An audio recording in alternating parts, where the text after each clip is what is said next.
Hi guys, எல்லாருக்கும் வணக்கம். It's Sunday morning. இந்த சண்டே கொஞ்சம் டிஃப்ரெண்ட். யூஸ்வலாகவே சண்டேஸில் தான் மீல் ப்ரெப் பண்ணுறது, அதுக்கப்புறம் வெஜிடபிள்ஸ் எல்லாம் வாங்கி ரீஸ்டாக் பண்ணுறது எல்லாமே பண்ணுவோம். பட் இந்த சண்டே நான் எதுவுமே பண்ண போகிறது கிடையாது. ரொம்ப ரிலாக்ஸ்டான ரொம்ப சில் ஃபேமிலி டைம் தான் இந்த சண்டேயில் பார்க்க போகிறீங்க. அண்ட் மோரோவர் இன்னொரு விஷயமும் நான் ஷேர் பண்ணிக்க போகிறேன். நான் எப்படி YouTube as well as full time job ரெண்டுத்தையுமே எப்படி பேலன்ஸ் பண்ணுறேன் அப்படின்றது இந்த vlog மூலம் உங்கள் கூட ஷேர் பண்ணிக்கலாம் அப்படின்னு சொல்லிட்டு இருக்கேன்.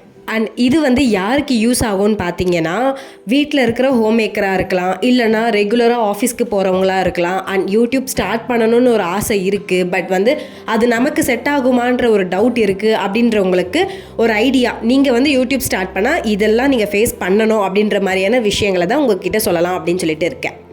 அண்ட் எப்போவுமே சரி, நாங்கள் வீட்டில் வாரத்துக்கு ஒரு 2 வாட்டியாச்சும் மிஷின் ஆன் பண்ணிவிடுவேன். ஸோ கண்டிப்பாக வீக்கெண்ட்னாலே வாஷிங் மிஷின் போட்டால் மட்டும்தான் பாப்பாவோட யூனிஃபார்ம் கரெக்டாக கிடைக்கும் அப்படின்னு சொல்லிட்டு காலையில் இருந்ததும் அதை தான் பண்ணிகிட்டு இருந்தேன். அண்ட் நான் மிஷின்லாம் இது பண்ணி வச்சுட்டேன்னா அவர் மேலே காய போட்டுருவார். அண்ட் அவர் துணி எடுத்துகிட்டு வந்தாருன்னா நான் மடித்து வைப்பேன். ஸோ அப்படி தான் எங்கள் வீட்டில் எல்லா வேலையுமே ஒருத்தர் ஷேர் பண்ணி தான் பண்ணுவோம். அப்படி பண்ணால் மட்டும்தான் வீடு க்ளீனாக இருக்கும், இல்லைனா வேறு ஆப்ஷனே கிடையாது. அண்ட் நான் எப்படி யூடியூப் அண்ட் ஜாபை எப்படி மேனேஜ் பண்ணுறேன் அப்படின்னு நான் சொல்கிறேன்ல, இதில் ஜாபுன்றது பார்த்தீங்கன்னா ஜஸ்ட் ஒரு பார்ட் டைம் எல்லாம் கிடையவே கிடையாது. எல்லாரும் மாதிரியும் நார்மலாக ஆஃபீஸ்க்கு போகிற மாதிரியே தான் இருக்கும். பட் நான் வீட்டில் இருந்துட்டு பண்ணுறேன்றதால இது ஒர்க் ஃப்ரம் ஹோம். ஓகேவா? காலையில் 10 மணிலேருந்து ஈவினிங் ஒரு 7 மணி வரைக்கும் என்னோடய ஜாப் இருக்கும். ஓகே, அந்த ஜாபை ஃபுல் டைம் ஜாப் பார்த்துக்கிட்டே யூடியூப்லேயும் நான் கண்டினியூவாக வீடியோஸ் போடுறேன். ஏன்னா நான் யூடியூப்பில் வாரத்துக்கு ஒரு நாளெல்லாம் போடுறது கிடையாது. மேக்ஸிமம் கன்சிஸ்டண்ட்டாக என்னோடய சேனலை பார்த்தாலே தெரிஞ்சிருக்கும் உங்களுக்கு. டெய்லி மினி விளாக்ஸ் போடுறது, அண்ட் வாரத்துக்கு ஒரு நாளாச்சும் இந்த லாங் வீடியோ ஷூட் பண்ணி போடுறது எல்லாமே கண்டினியூவாக பண்ணிகிட்ருக்கேன். அண்ட் யூடியூப்காக நம்ம வீடியோ எடுக்கிறது அவ்வளோ ஈஸி கிடையவே கிடையாது. It's a long process. நம்ம பார்க்குறது ஜஸ்ட் ஒரு 10 நிமிஷம் வீடியோவாக தான் பார்ப்போம். அண்ட் ஜஸ்ட் அது நமக்கு பிடிக்கலன்னா ஸ்வைப் பண்ணி போயிடுவோம். அது நம்ம ஒப்பீனியன் தான். பட் அதுக்காக பின்னாடி ஒரு பெரிய விஷயம் நடக்கும். ஸோ அது எல்லாமே உங்கள் கூட நான் சொல்ல போகிறேன். அண்ட் நேற்று பார்த்தீங்கன்னா நான் பல்லு ரிமூவ் பண்ணிட்டு வந்திருந்தேங்க. எனக்கு கொஞ்சம் கேவிட்டி ப்ராப்ளம் இருந்துச்சு. ஸோ அதனால் ரிமூவ் பண்ணிட்டு வந்தேன். ஸோ அது எனக்கு பயங்கரமான வலி. ஓகேவா? கூடவே இன்னொரு விஷயமா எனக்கு புரிஞ்சுது என்னென்னா, நம்ம உடம்புல வேறு ஏதாச்சும் ஒரு பிரச்சனைனா கூட பரவாயில்ல, பட் இந்த பல்லெல்லாம் இஷ்யூ ஆக ஆரம்பிச்சிருச்சுன்னா ஒன்று அதை ரிமூவ் பண்ணணும், அப்படி இல்லைனா வேர் சிகிச்சை அது இதுன்னு சொல்லிட்டு காசும் செலவாகுது. அதே மாதிரி ரொம்ப வலியும் தாங்க வேண்டியதாக இருக்குது. மேபி உங்கள் வீட்டில் குழந்தைங்கள்லாம் இருக்காங்க அண்ட் அவங்களுக்கெல்லாம் ஃப்யூச்சரில் இந்த மாதிரி கேவிட்டி ப்ராப்ளமே வரக்கூடாதுன்னு நினச்சிங்கன்னா நான் சொல்கிற விஷயத்த கண்டிப்பாக நான் பண்ணுங்கள். என்னென்னா, என்ன சாப்பிட கொடுத்தாலும் சரி, குழந்தைக்கு வெறும் சாக்லேட் பிஸ்கெட்னு மட்டும் நான் சொல்ல வரல, வாட் எவர், அந்த ஃப்ரூட் சாப்பிட்டா கூட சரி, குழந்தைய கொஞ்சம் வாயில் தண்ணி ஊற்றி கொப்பளிச்சு துப்ப சொல்லுங்கள். வாயில் ஃபுட்டு ஸ்டே ஆகவே கூடாது. அப்படி ஆகுறதால தான் கேவிட்டி வருது. இனிமேல் ஸ்மிருதியை ஸ்ட்ரிக்டாக என்ன சாப்பிட்டாலும் அவளை வாயை கொப்பளிக்க வைக்கணும்னு இருக்கேன். அதே மாதிரி டெய்லி 2 டைம்ஸ் ப்ரஷ் பண்ணணும். நான் தான் ப்ரஷ் பண்ணணும் அப்படின்னு சொல்லிட்டு நான் தான் அவளை ப்ரஷ் பண்ண வைக்க போகிறேன். ஏன்னா இதுக்கு முன்னாடியாச்சும் அவள்கிட்ட கொடுப்பேன், அவள் ப்ரஷ் பண்ணுவேன். பட் இனிமேல் ரிஸ்க் எடுக்கிற மாதிரி கிடையாது. நம்ம இந்த 2 வேலை பார்த்தாலே போதும், நமக்கு கேவிட்டி ப்ராப்ளமே வராதாமா. அண்ட் உங்கள் வீட்டில் குழந்தைங்க இருக்காங்கன்னா கண்டிப்பாக அதெல்லாம் பண்ணுங்கள். ஸோ எனக்கு நேற்று பல்லு எடுத்ததாலே ரொம்ப முடியல. காலையில் எழுந்துக்கிறப்ப தான் ஓகேவாக இருந்துச்சு. நேற்று ஆஃப் டே ஃபுல்லாகவே ஒரு மாதிரி தான் இருந்தேன். காலையில் எனக்கு கொஞ்சம் பெட்டராக இருந்துச்சு. ஸோ நைட்டுமே பிரேக்ஃபாஸ்ட் ரொம்ப சிம்பிளாக தான் சாப்பிட்டோம். வெளியில் தான் வாங்கணுன்றதால காலையில் நானே ரெடி பண்ணிக்கலாம் அப்படின்னு சொல்லிட்டு இருக்கேன். அண்ட் சண்டேவாக இருந்தாலும் எனக்கு நான்வெஜ் கிடையாது. மேபி லஞ்சுக்கு ஏதாச்சும் வெளில போய் சாப்பிட்டா உண்டு. அண்ட் நான் கிச்சனில் யூஸ்வலாக இந்த மாதிரி வேலையெல்லாம் பார்க்குறேன். குக்கிங் வேலை, க்ளீனிங் வேலை பார்க்குறேன்னா பேரலாக ஸ்மிருதியும் அந்த வேலையெல்லாம் பார்த்துக்கிட்டு தான் இருப்பாள். அண்ட் யூஸ்வலாக நம்ம ஒரு வீடியோ எடுக்க போகிறோம் அப்படின்னா என்னென்ன நடக்கும்னு பார்த்தீங்கன்னா, ஃபஸ்ட்டு நம்ம என்ன வீடியோ எடுக்கணும் அப்படின்றத யோசிக்கணும். ஓகேவா? ஒரு குட்டி எக்ஸாம்பிளுக்கு சொல்கிறேன். நான் ஒரு பேஜுக்கு எப்படி சொல்கிறேன்னா, ஹவு டு குக் பன்னீர் அப்படின்ட்டு நான் ஒரு வீடியோ எடுக்கிறேன் அப்படின்னு எடுக்கணும்னு நான் டிசைட் பண்ணிட்டேன்னா ஃபஸ்ட்டு அதுக்கு டைட்டில் சூஸ் பண்ணணும். How to cook paneer at home அப்படின்றத நான் சூஸ் பண்ணணும். அடுத்தது என்னென்னா, அதுக்கு ஷூட் பண்ணணும். ஷூட் பண்ணுறதுக்கு என்னென்ன ஐட்டம்ஸ் எல்லாம் எடுத்து வச்சுக்கணும் அப்படின்னு சொல்லிட்டு ஃபஸ்ட்டு அதுக்கு நம்ம ப்ரிப்பேர் பண்ணிக்கணும். ஏன்னா வீடியோ எடுத்து ஷூட் ஸ்டார்ட் பண்ணதுக்கப்புறம் அது இல்லைன்னா அது நல்லா இருக்காதுல்ல. ஸோ அதுக்கான ஐட்டம்ஸ் எல்லாம் வீட்டில் இருக்கா அப்படின்றத நம்ம செக் பண்ணி வச்சுக்கணும். அண்ட் ஷூட் ப்ராப்பராக முடிச்சிட்டோன்னு வச்சுக்கோங்களேன். அண்ட் 3வது ஸ்டெப்பு எடிட்டிங் பண்ணணும். எடிட்டிங்க்கு நிறையா ஃப்ரீ ஆப் கூட இருக்கும். அண்ட் அதுக்கு பொறுமையாக உட்காந்து நம்ம எடிட் பண்ணணும். எடிட் பண்ணி முடிச்சதுக்கப்புறம் அது நார்மல் vlog நீங்கள் அதிலே பேசி போட்டிருந்தா ஓகே. அப்படி இல்லைனா வந்து நம்ம தனியாக அதுக்கு வந்து உட்காந்து வாய்ஸ் கொடுக்கணும். வாய்ஸ் கொடுத்து முடிச்சதுக்கப்புறம் திரும்ப நம்ம எடுத்த வீடியோவே நம்ம திரும்ப ரீரன் பண்ணி பார்க்கணும், கரெக்டாக வருதா எல்லாமே அப்படின்னு சொல்லிட்டு பார்க்கணும். அதுக்கப்புறம் கடைசியாக வந்து நீங்கள் எல்லா வீடியோஸ்லையுமே ஃப்ரண்ட்டில் ஒன்று பார்ப்பீங்களா, தம்ப்நெயில், அதாவது ஒரு ஃபோட்டோ வரும் பார்த்தீங்களா, அதை வந்து க்ரியேட் பண்ணணும். அதுக்கு இப்போ வந்து நிறைய பேர் ஏஐ யூஸ் பண்ணுறாங்க. நானுமே என்னோட லாஸ்ட் வீடியோஸ்லாம் ஏஐ தான் யூஸ் பண்ணி போட்டிருந்தேன்.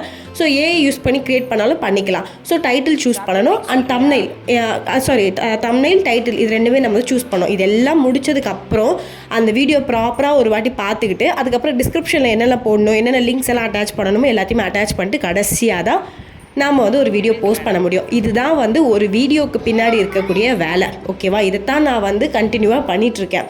நான் எப்படி பண்ணுவேன் வித்தவுட் லூசிங் மை மைண்ட், நான் என்ன பண்ணுவேன்னு பார்த்தீங்கன்னா, நான் ஒரே நாளில் உட்காந்து எல்லாத்தையுமே பண்ண மாட்டேன். குட்டி குட்டியாக பிரேக்ஸ் எடுத்து தான் பண்ணுவேன். அண்ட் ஹானஸ்ட்டாக சொல்லணும்னா இப்போ இருக்கிற ஜென்ரேஷனில் எல்லார்ட்டையுமே ஃபோன் இருக்கும். எல்லாருமே நம்ம ஃபோன் பார்க்க தான் செய்கிறோம். பட் எனக்கு என்னென்னா, எனக்கு டைம் வேஸ்ட் பண்ணுறது சுத்தமாக பிடிக்காது. ஸோ நான் என்ன பண்ணுவேன்னா, நான் என் கையில் ஃபோன் இருக்குனாலே யூடியூப்காக மட்டும்தான் உட்காந்து ரிசர்ச் பண்ணிகிட்ருப்பேன். என்ன பண்ணலாம், அடுத்து என்ன வீடியோஸ் போடலாம், இப்படி பண்ணலாமா அப்படி பண்ணலாமான்னு சொல்லிட்டு என் மண்டை ஃபுல்லாக அது மட்டும்தான் ஓடிட்டு இருக்கும். ஸோ நான் எப்போல்லாம் வந்து ஃபோன் எடுக்கிறேனோ அப்போல்லாம் வந்து என்னோட சேம் நிச்சு இருப்பாங்கள்ல, என்ன மாதிரியே வீடியோஸ் போடுவாங்கள்ல, அவங்க வீடியோஸ் எல்லாம் போய் பார்ப்பேன். இது நல்லாயிருக்கு, இது ட்ரை பண்ணலாம், அது ட்ரை பண்ணலாம் அப்படின்னு சொல்லிட்டு எதுவுமே வந்து நம்மளே க்ரியேட்டிவாக எதுவுமே பண்ண முடியாதுல்ல. ஒருத்தங்க கிட்ட பார்த்து இன்ஸ்பயர்ட் ஆகி நம்ம பண்ணுறது தப்பும் கிடையாதுல்ல. ஸோ அப்படியே எக்ஸாக்டாக காப்பி அடிக்கிற மாதிரி நான் சொல்ல வரல. பட் இந்த மாதிரிலாம் பண்ணலாம்ல அப்படின்னு சொல்லிட்டு எனக்கு ஒரு ஐடியா வரும். அண்ட் நிறைய வந்து ChatGPT கிட்ட இதை பற்றி தான் நான் கேட்டுக்கிட்டே இருப்பேன். அடுத்து எப்படி பண்ணலாம் அப்படி பண்ணலாம் அப்படின்னு சொல்லிட்டு. ஸோ எனக்கு வந்து காலையில் வந்து நான் மோஸ்ட்லி நம்மளோட வீடியோஸ் எல்லாம் எப்படி இருக்கும் பார்த்தீங்கன்னா வந்து vlog ஸ்டைலில் தான் எடுத்திருப்பேன். ஓகேவா? நான் ஸ்பெஷலாக உட்காந்து பேசுகிறதோ இல்லைனா வேறு ஏதாச்சும் பண்ணுறதோ, தனியாக பண்ணுறதோ, ஃபேஷன் ட்ரெஸ்ஸிங் அந்த மாதிரிலாம் இருக்காது. யூஸ்வலாக vlog போடுற மாதிரி தான் இருக்கும். ஸோ அதனால் என்ன பண்ணுவேன்னு பார்த்தீங்கன்னா, காலையில் பாப்பாவுக்கு சமைச்சு நான் லஞ்ச் பேக் பண்ணணும்ல, அதை ஷூட் பண்ணிப்பேன். ஓகேவா? அண்ட் அதுக்கப்புறம் வந்து நான் நைட் டின்னர் சமைக்கிறனோ எப்போல்லாம் நம்ம எல்லா லேடிஸும் கண்டிப்பாக என்ன பண்ணுறோமோ இல்லையோ குக்கிங் மட்டும் பண்ணுவோம். ஓகேவா?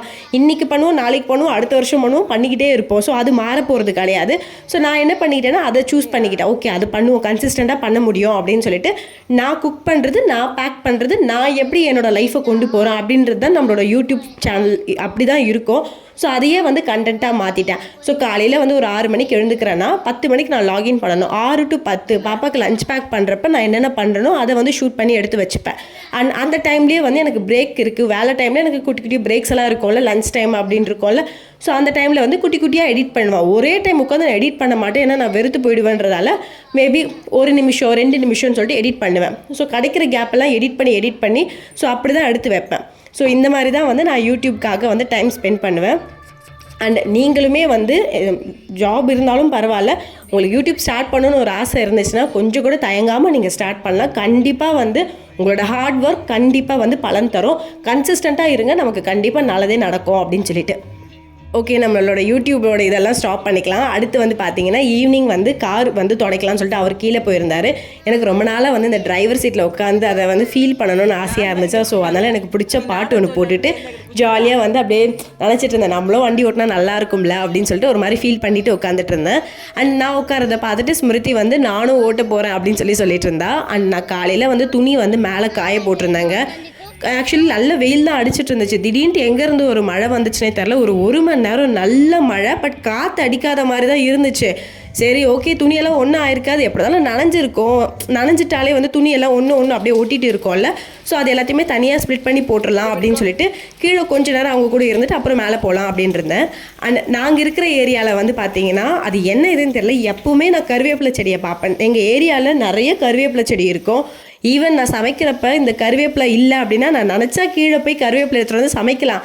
பட் இல்லை, பரவாயில்ல விடு, அவ்வளோ கஷ்டப்பட்டு எதுக்கு சமைச்சிக்கிட்டு அப்படின்னு சொல்லிட்டு விட்டுடுறது. அண்டு கொஞ்ச நேரம் தான் மழை, அதுக்கப்புறம் திரும்ப வெயில் அடிக்க ஆரம்பிச்சிருச்சு. கடந்த ஒரு 2-3 வாட்டி இதுதான் நடக்குது. அண்ட் நான் எப்போல்லாம் மிஷினில் துணி போடுறேனோ அப்போல்லாம் வந்து இதே மாதிரி தான் இது நடக்குது. கரெக்டாக வந்து நான் போடுறப்ப வெயில் அடிக்குது, நான் எடுக்கிறப்ப மழை பெய்யுது. இதுதான் வந்து என்னோடய சினாரியோவாக இருக்குது. அண்ட் மேலே போனால் நிஜமாக நான் இதை எக்ஸ்பெக்டே பண்ணலை. ஒவ்வொரு துணியும் ஒவ்வொரு டேரெக்ஷனில் விழுந்து கிடக்கு. ஸ்மிருதியோட யூனிஃபார்ம்லாம் விழுந்து கிடந்துச்சு. அதுக்கப்புறம் வேறு வழியே கிடையாது அப்படின்னு சொல்லிட்டு மேலேயே தண்ணி பிடிச்சி அலசிட்டு அப்படியே காய போட்டுடலாம் அப்படின்னு சொல்லிட்டு டிசைட் பண்ணியாச்சு. பாருங்களேன், இப்போ தான் மழை அடிச்சுதுன்னு சொன்னேன், திரும்ப வெயில் அடிக்குது. சரின்னு சொல்லிட்டு பாப்பாவுக்கு எங்கே ஸ்கிட் ஆக போதோ சொல்லிட்டு அவளை கொஞ்ச நேரம் இருந்தா. அதுக்கப்புறம் அவளை கீழே அனுப்பிட்டு நான் மட்டும் வந்து துணி எல்லாத்தையுமே வந்து அலசி தனியாக காய போட்டு வச்சுருந்தேன்.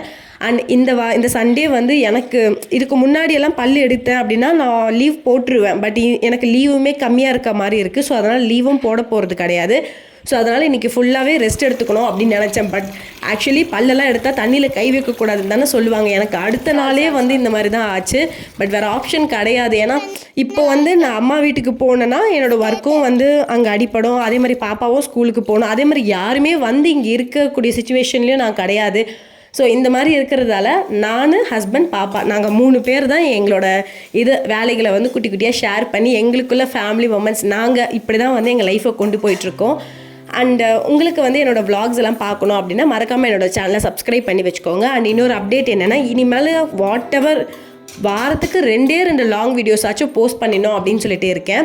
அப்போ தான் வந்து கொஞ்சம் எனக்குமே வந்து ஒரு சேனல் வந்து அடுத்த ஸ்டேஜுக்கு போகும். ஸோ அதனால தான்.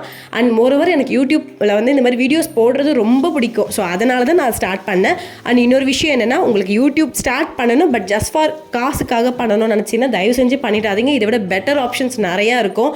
ஏன்னா இதில் அவ்வளோ ஈஸியெல்லாம் எதுவுமே கிடையாது. அண்ட் உங்களுக்கு வீடியோஸ் போடுறது பிடிக்கும்னா மட்டும் யூடியூப் வந்து ஸ்டார்ட் பண்ணுங்கள். கண்டிப்பாக வந்து உங்களுக்கு நல்ல ஒரு ரிசல்ட் கொடுக்கும். அண்ட் உங்களுக்கு என்னோடய vlogs பார்க்கணும் அப்படின்னா மறக்காமல் சேனலை சப்ஸ்கிரைப் பண்ணி வச்சுக்கோங்க. அப்போ தான் நான் போடுற அடுத்தடுத்த vlogs வந்து பார்க்க முடியும். ஸோ நம்ம வந்து அடுத்த வாரம் எப்படியெல்லாம் போகுது, எப்படியெல்லாம் லஞ்சை பேக் பண்ணுறோம் அப்படின்றதெல்லாம் பார்க்கலாம். அண்ட் நான் அதையுமே வந்து நிறைய வீடியோஸ் எல்லாம் வந்து எடுத்து வச்சுருக்கேன். ஸோ அதையுமே வந்து அடுத்தடுத்து போட போகிறேன். அண்ட் கண்டிப்பாக வந்து நம்மளோட சேனலில் ஒரு நாள் விட்டாச்சும் ஒரு நாள் மினி vlogs வந்து கண்டினியூவாக வந்துடும். ஸோ அதையும் மிஸ் பண்ணாமல் பார்க்கணுன்னா சேனலை சப்ஸ்கிரைப் பண்ணிக்கோங்க. பை.